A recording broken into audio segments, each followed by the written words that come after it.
A'udhu billahi minasyaitanirrajim. Bismillah. Sa ngalan ni Allah, ang pinakamahabagin, ang pinakamawain. Surat Al-Furqan, ang pamantayan. Sa ngalan ni Allah, ang pinakamahabagin, ang pinakamawain.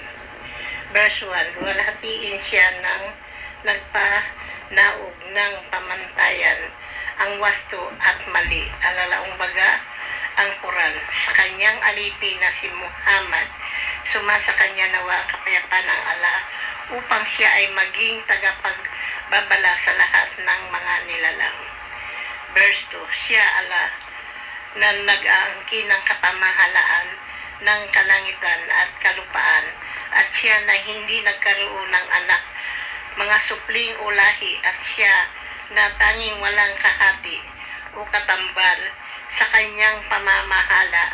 Nilikha niya ang lahat ng bagay at itinakda niya ang mga ito ng may gustong purol na pagtatakda. Verse 3, datapwat sila ay nag-angkin maliban pa sa kanya ng iba pang Diyos na walang anumang nilikha, bagkus siya ang nilikha at hindi nagtataglay ng anumang kasakulan o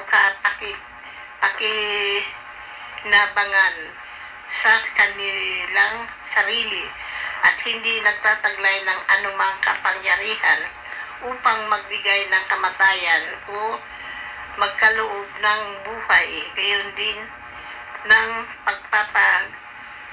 pagpapabangon sa patay.